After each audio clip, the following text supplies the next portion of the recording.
안녕하세요. 남간사관학원의 남간입니다. 이전 영상에 이어서 기초해부 생리 서론을 이어서 해볼게요. 자, 오늘 할 부분은 인체 구성 부분인데, 인체는 어떻게 구성되어졌냐, 이루어졌냐, 이런 내용이거든요.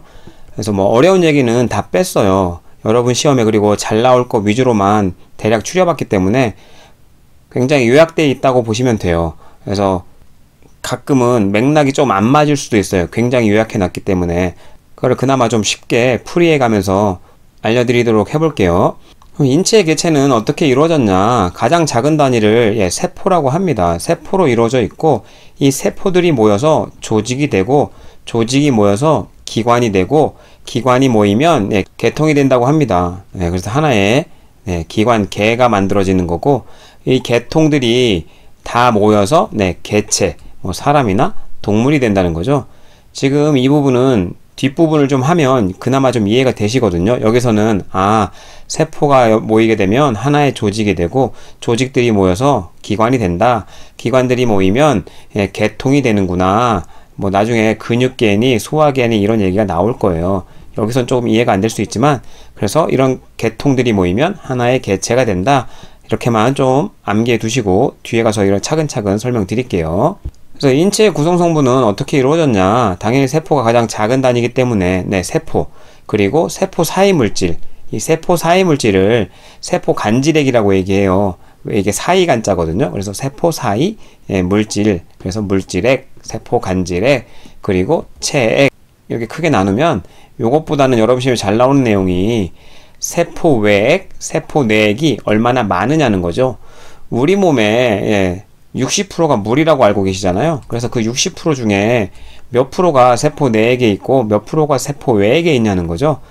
당연히 우리 몸은 다 세포로 이루어져 있기 때문에 세포 내액이 훨씬 더 많아요. 2배 가까이. 그래서 체액의 40%가 세포 내액에 있고, 세포 외액은 20% 정도밖에 없습니다. 세포 외액에 가장 대표적인 게 혈액이에요. 혈액. 혈액이면 다 물로 이루어져 있는 거 아니야? 이러고 여러분이 혈액이 훨씬 더 많을 거라고 예상하지만 아니에요. 세포 하나하나에 다 물이 들어있기 때문에 세포 내액이 40%, 혈액이 세포 외액이더라도 20%밖에 안 된다. 그래서 세포 외액, 혈액 기억해 두세요. 이것 때문에 여러분이 많이 틀려요. 혈액은 혈관 안에 있는 혈관 내액이지, 이 혈관도 다 세포로 이루어져 있을 거 아니에요. 그러니까 세포 외액이라는 거예요. 까먹지 마세요. 시험에 나오면. 모든 세포가 핵을 가지고 있지는 않다. 이런 것도 지문에 나올 수 있는데, 대표적으로 헤모글로빈이랑 혈소판은 핵을 가지고 있지 않습니다. 요거 가지고 여러분 지문에 좀 나올 수 있기 때문에 두 개는 핵이 없구나, 이렇게 기억해 두세요. 그리고 요거는 단답형으로 나오는 문제예요. 세포 중에 헥소체라는 애가 있는데, 얘는 뭘 만드느냐? RNA를 생산한다. 단순 암기로 나왔던 문제이기 때문에 요거 하나만 외워두시고, 고득점 하실 분들만 외워두시고, 아닌 분들은 거의 나왔던 적이 없는 문제이기 때문에 안 해오셔도 될 것 같아요. 그리고 세포 분열의 순서는 간기부터 그 다음 전기, 중기, 후기, 말기. 간기가 좀 헷갈리실 거예요. 보통은 전기로 시작하니까 어렵게 생각하지 마시고, 노래방 가시면 간주 점프 하잖아요. 그래서 간전, 간전, 혹은 간호전문대학교 예전에 있었지만 지금은 없어요. 그래서 간전 해서 간이 먼저, 그 다음 전기, 중기, 후기, 말기, 혹은 종기라고 합니다. 이 순서도 간혹 나오기 때문에 한번 알아두시면 당연히 좋겠죠. 그리고 대표적인 분열이 2가지예요. 유사분열, 감수분열. 유사분열은 요 세포가 하나 있으면 2개가 된다는 거예요. 이게 2개가 된다는 거고, 이 2개가 또 분열해서 4개가 되겠죠. 똑같이 하나를 분열해서 하나를 더 만든다고 해서 비슷한 분열, 유사분열, 요걸 또 다른 말로 체세포 분열이라고 해요. 무슨 얘기냐? 왜 체세포 분열이라고 하냐면, 여러분 피부에 각질, 여러분 때라고 해서 벗겨내는 그 각질이 왜 생기냐 하면, 피부의 기저층에서 계속 체세포 분열로 밀어 올려서 그래요. 밀어 올리다 보니까 각질층이 계속 생겨나는 거거든요. 그걸 우리 몸에서 일어나는 체세포 분열, 이런 식으로 이름을 붙였고요. 감수 분열은 이름에서부터 뭔가 감한다는 느낌이 오잖아요. 우리 인체에 사람의 염색체 수는 46개예요. 그래서 23쌍이 되죠. 23쌍. 이 23쌍 중에 한 쌍은 성염색체예요. 성염색체. 성염색체라고 합니다. 이 한 쌍만. 나머지는 다 상염색체라고 얘기해요. 이런 것도 시험에 나왔던 적이 있기 때문에 개념을 알고 계시면 좋겠죠. 상염색체는 그러면 22쌍이겠죠. 그리고 성염색체는 한 쌍. 그래서 여성은 XX로 표시하고 남성은 XY로 표시하는 거예요. 한 쌍의 성염색체가 사람의 성을 결정하게 되는 거죠. 그래서 여성이 X를 내놓고 남성이 Y를 내놓으면 XY가 되니까 남자아이가 태어나게 되는 거고, 여성이 X를 내놓고 남자가 X를 내놓으면 XX, 여성이 태어나게 되는 거죠.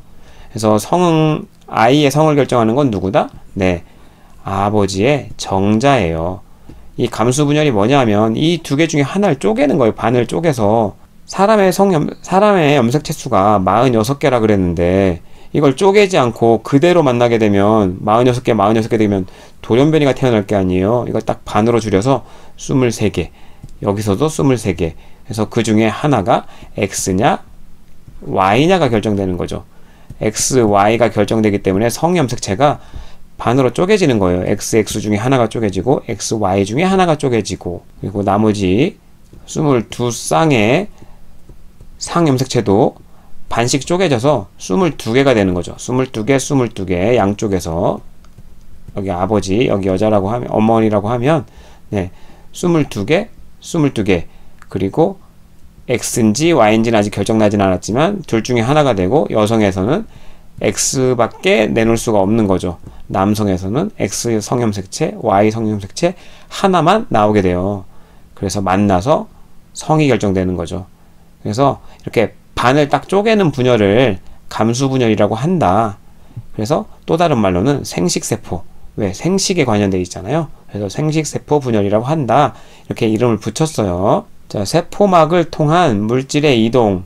그래서 물질의 이동이 어떻게 이루어지냐, 이거에 대한 얘기인데, 여러분 시험에 굉장히 잘 나옵니다. 특히나 확산 삼투는 너무 잘 나와요. 꼭 암기해 두세요.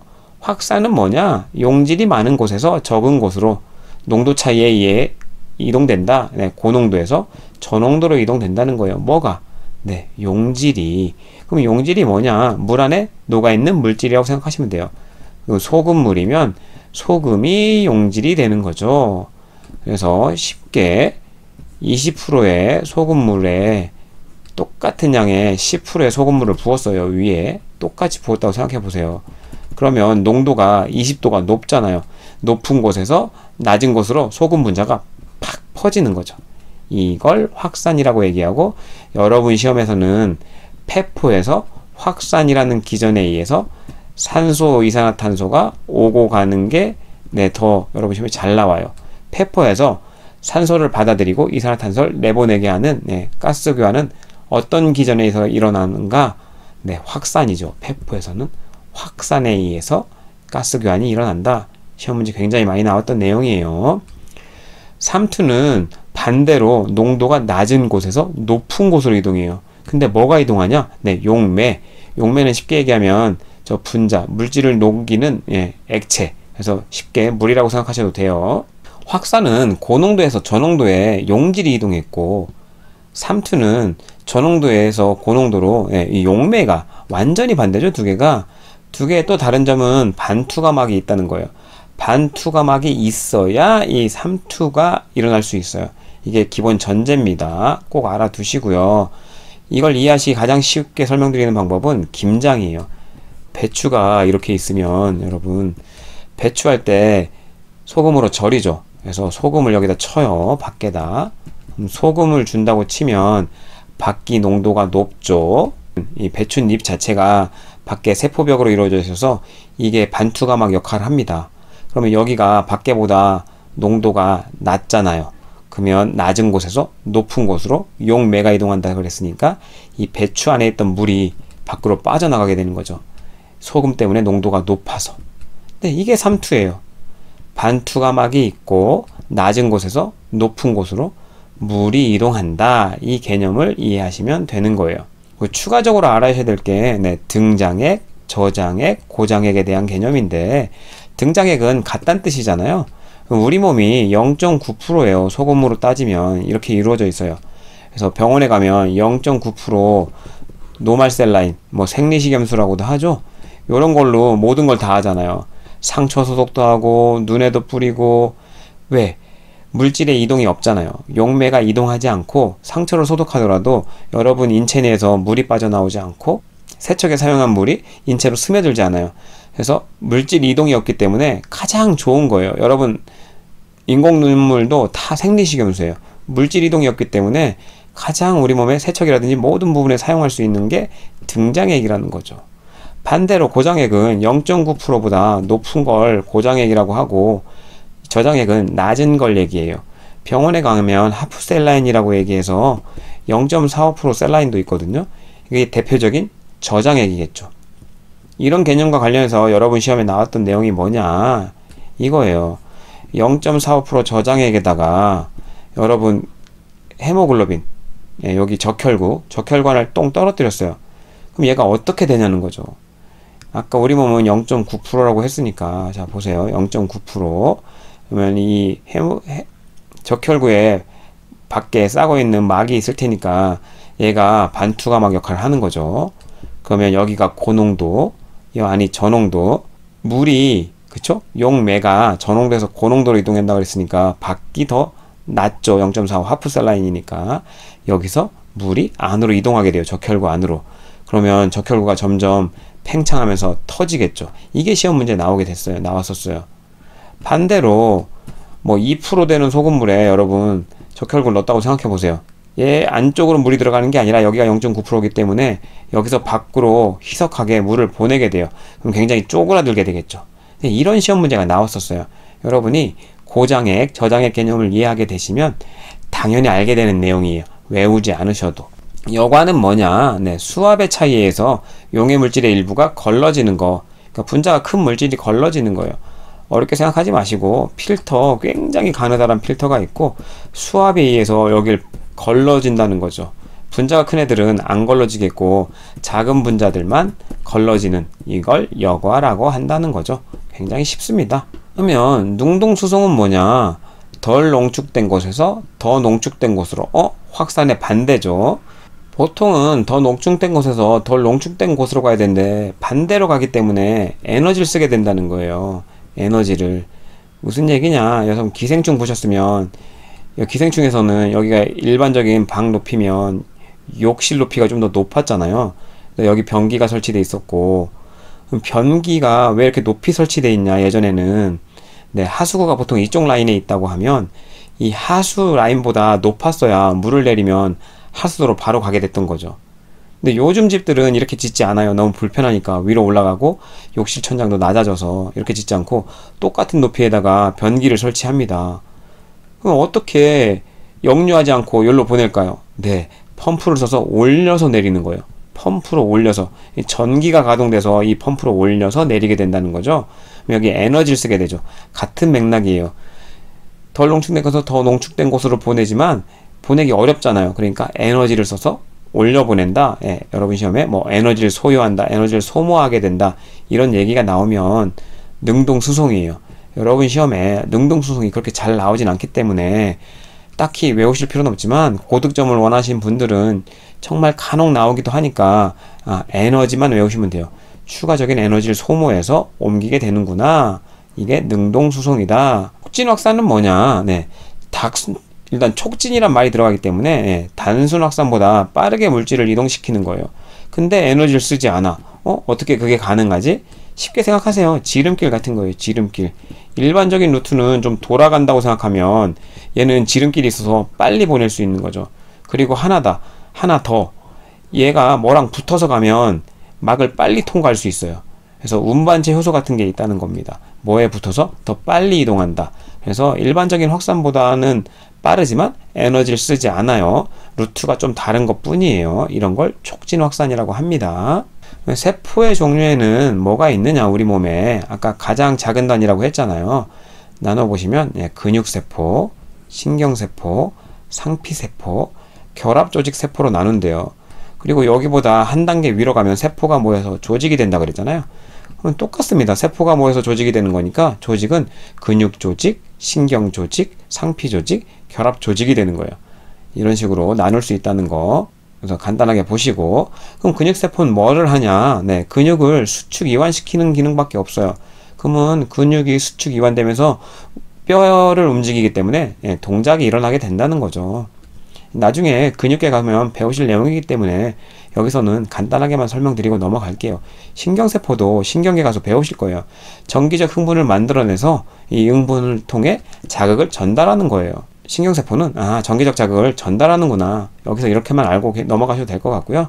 상피세포는 우리 몸의 표면이나 장기 내부의 표면을 덮고 있는, 그래서 가장 바깥쪽이나 안쪽을 싸고 있는 세포라고 생각하시면 돼요. 결합조직 세포는 인체 구조를 연결해서 세포를 고정 또는 지지, 그래서 연결, 고정, 지지하는 작용이 있는 세포를 결합조직 세포라고 합니다. 그러면 이런 세포들이 모여서 조직이 되잖아요. 보시면 조직의 종류도 똑같다는 거죠. 그럼 근육조직의 기능, 근육조직에는 어떤 것들이 있느냐? 크게 골격근, 평활근, 심근으로 나눈다는 거예요. 그래서 골격근은 이렇게 현미경으로 들여다보면 가로 줄무늬가 있다 그래서 이름을 횡문근이라고 해요. 이렇게 무늬가 있다 그래서 횡문근. 그리고 얘는 골격근은 여러분이 움직이고 싶으면 움직일 수 있잖아요. 여러분 마음대로. 그걸 수의근이라고 얘기합니다. 여러분이 움직일 수 있는 근육 수의근. 여러분 마음대로 못 움직이면 불수의근이라 그래요. 평활근이 무늬가 없어서 평활근이라고 이름을 붙인 거예요. 그래서 평활근, 무늬가 없다. 그리고 마음대로 움직이지 못하죠. 대부분의 평활근들은 내장근이에요. 내장근. 여러분이 소화를 빨리 시키고 싶다고 해서 이 소장이나 대장 근육을 빨리 움직일 수 없잖아요. 네, 알아서 움직이는 거예요. 그래서 불수의근이고 얘는 무늬가 없다. 그런 애를 평활근이라고 한다. 심근, 심장에 있는 근육이거든요. 얘는 골격근의 성향이랑 평활근의 성향이 섞여 있어요. 심장 마음대로 못 움직이죠. 그래서 불수의근입니다. 불수의근이면 원래 무늬가 없었어야 되는데 평활근에서는 두 개가 섞였다 그랬잖아요. 얘는 무늬가 있어요. 그래서 횡문근입니다. 그래서 두 가지 골격근의 특징인 횡문근 그리고 평활근의 특징인 불수의근, 두 가지 특성을 다 가지고 있어요. 심근은. 이렇게 외우시면 좀 쉽게 외우실 수 있을 것 같아서 알려드리고요. 신경조직은 쉽게 수상돌기랑 축삭돌기로 있다고 생각하시면 되는데, 이렇게 신경조직은 가운데 핵이 있고 여기에 이렇게 수상돌기가 있습니다. 수상돌기가 있고 끝에는 축삭돌기로 연결되어 있어요. 수상돌기는 신경자극을 받는 곳이에요.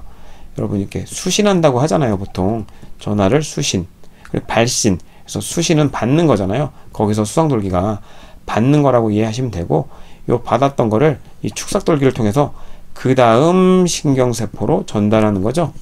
그러면 여기가 축삭돌기가 흥분을 전달, 여기가 수상돌기가 수신하는 거죠.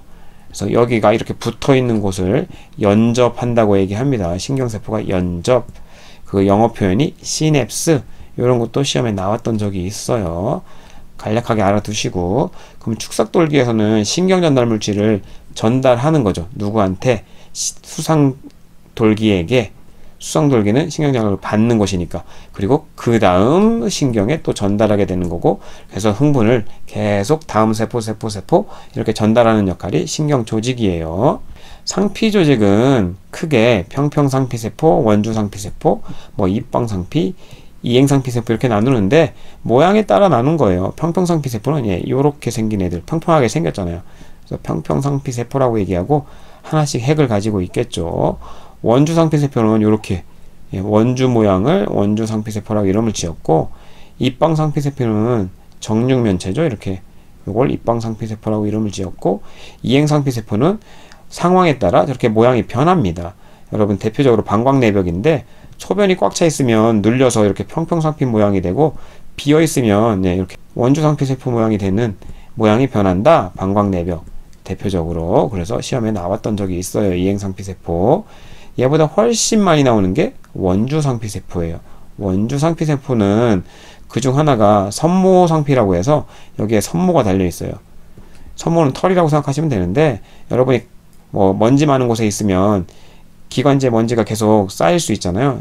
이런 먼지들을 계속 위로 올려보내는 거예요. 여러분이 가래를 뱉어낼 수 있도록. 그래서 원주상피세포 어디에 있냐? 기관. 이 기관에 있는 선모상피는 상피 조직에 어디에 속하는가? 네, 원주상피에 속한다 해서 시험 문제 나왔던 적이 있기 때문에 기관에 선모상피가 있고 그 상부 개념으로 네, 원주상피에 속하는구나, 이렇게 상위 개념을 기억하시면 좋을 것 같습니다. 결합조직은 우리 몸의 조직은 이렇게 크게 네 가지라고 그랬잖아요. 근육, 신경, 상피 제외하고 나머지가 다 결합조직이기 때문에 이런 조직들을 서로 연결하고 고정 지지하는 역할을 해요. 그래서 일반적으로는 고유결합조직이라고 해서 크게 친밀결합조직, 성긴결합조직으로 나눠요. 치밀하게 오밀조밀하게 모여있는 결합조직, 인대, 힘줄, 근막, 굉장히 단단한 느낌이 드시잖아요. 그에 반해 성긴조직, 지방조직이나 세망조직을 얘기하는데 대표적인 성긴조직이 지방조직이에요. 그래서 지방 흡입을 할 때 열을 가해서 지방을 좀 녹이고 흡입기로 빨아들일 수 있는 게 성긴결합조직이기 때문에 쉽게 빨려 들어오는 거죠. 그럼 세명조직은 뭐냐? 여러분 시험에 거의 나오진 않지만 뭐 가느다란 그물망 같은 이런 조직들 얘기해요. 그래서 가느다란 그물망 같은 이런 조직이 안에 뭐가 있느냐? 림프구가 굉장히 많다는 거죠. 그래서 림프 조직들이 대부분 이 세망 조직에 들어갈 수 있고, 얘네들이 대식세포라든지 어떤 세포들을 잡아먹게 돼요. 외부에서 침입하거나 이런 것들을 잡아먹는 대식세포, 나중에 배우실 거예요. 면역에 관여한다, 뭐 이런 정도만 여러분 알아두시고 나중에 좀 디테일은 배우셔도 될 것 같고 시험에도 잘 나오지 않아요. 그리고 특수결합조직이라고 해서 얘네도 결합조직세포야? 할 만한 애들이 혈액, 골수, 지방 같은 애들, 뼈, 네, 이런 애들이 특수결합조직으로 들어가요. 혈액이 어떻게 특수결합조직이야? 우리 몸의 조직은 4개로 이루어졌잖아요. 그럼 근육, 신경, 상피에 속하지 않잖아요. 그러면 결합조직이에요. 근데 일반적이지 않으니까 특수결합조직으로 묶은 거예요. 이렇게 4가지를 크게. 그래서 특수결합조직에 이런 애들이 속할 수 있구나 라고 기억만 해두시면 될 것 같아요. 잘 나오는 시험 문제는 아니니까요. 그러면 지금까지 조직을 배웠잖아요. 이렇게 지금까지 배웠던 이 4가지 조직들이 모여서 하나의 기관, 장기가 된다는 거예요. 그리고 이런 여러 기관들이 모여서 연속된 구조물을 통해서 하나의 특수 기능을 담당하면 이 장기를 총칭해서 기관, 계통이라고 얘기하는 거죠. 무슨 얘기냐? 근육 세포 하나하나가 모이면 근육 조직이 돼요. 이 근조직이 모여서 뭐가 되냐? 하나의 기관이 된다는 거죠. 그래서 삼두근, 이두근, 그리고 뭐 승모근, 이런 애들이 다 모이게 되면 뭐가 되겠어요? 계통이 돼서 근육계가 된다는 거죠. 근육계. 그래서 세포가 모여서 조직이 되고, 조직이 모여서 기관이 되고, 기관이 모여서 계통이 된다는 개념이 여러분이 이제 이해가 되실 거예요. 그리고 소화기계들이 소장도 있고, 대장도 있고, 식도도 있고, 위장도 있고, 뭐 그렇잖아요. 이런 애들이 다 모이면 뭐가 돼요? 소화계가 되는 거죠. 소화계. 자, 그래서 우리 몸에는 어떤 계통들이 있느냐? 골격계, 뼈들이 모인 거죠. 근육계, 소화계, 호흡계, 순환계, 비뇨계, 생식계, 신경계, 그리고 내분비계, 피부계, 감각기계, 뭐 이렇게 크게 나눈다는 거죠. 또 어떤 책들은 순환기계를 또 림프계를 또 따로 얘기하기도 해요. 순환기계에서 림프계를 따로 얘기하는 책들도 있고, 그래서 대부분 우리 몸을 12계통으로 나눕니다. 앞으로 이 12계통을 여러분이 배우시게 되는 거고, 이 12계통이 모여서 뭐가 된다? 네, 인간 하나의 유기체, 개체가 되는 거죠. 이렇게 해서 오늘 서론 부분이 마무리가 돼요. 서론은 굉장히 생소하고 그리고 좀 지루한 내용들이 많고 어려울 수 있어요. 그래서 하지만 제가 강조드렸던 부분들 위주로 외우시고 그렇게 여러분이 어느 정도 암기가 되셨다면 앞으로 배울 12계통 본론 부분들이 좀 더 이해가 쉬워질 거고, 앞으로 배울 밑바탕들이 될 거예요. 이런 지식들이 앞으로는 12계통을 배우면서 지금보다도 조금 더 어려울 수도 있지만 앞으로 여러분들이 배울 기초간호학 파트에 근간이 되는 부분들이기 때문에 좀 더 재밌게 공부할 수 있으실 거예요. 네, 오늘 제가 준비한 내용은 여기까지고요. 오늘 수고 많으셨습니다. 감사합니다.